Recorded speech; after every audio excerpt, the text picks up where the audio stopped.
შინაგან საქმეთა სამინისტრომ საპროტესტო აქციების ორგანიზატორებთან დაკავშირებით დღეს ახალი მასალები და საგანგებო განცხადება გაავრცელა. გამოძიების მასალებით დადგინდა, რომ არეულობას პადრი ბიწაძე მოსკოვში მყოფ ყოფილ ჩინოვნიკებთან ერთად გეგმავდა, რომლებიც სახელმწიფო ღალატისთვის არიან ბრალდებულები. დაკავებულია 24 კაციანი რაზმი, ისინი ეროვნულ სარწმუნოებრივი მოძრაობის სახელით მოქმედებდნენ. 24 კაციანი დაჯგუფება სამართალდამცველებმა აქციის დაშლიდან რამდენიმე საათში ყინწვისის მონასტერთან აიყვანეს, სადაც ისინი იმალებოდნენ.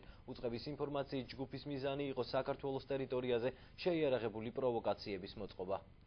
დააკავეს შეიარაღებული დაჯგუფება 24 კაცის შემადგენლობით.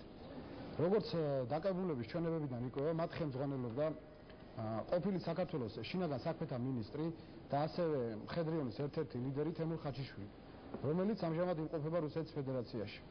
ამ ჯგუფის მიზანი იყო საქართველოს ტერიტორიაზე შეიარაღებული პროვოკაციების მოწყობა. დღეს ჩვენ წარმოგიდგენთ მტკიცებულებების ერთ ნაწილს, კერძოდ დაკავებულ პირთა აღიარებას და სატელეფონო საუბრებს.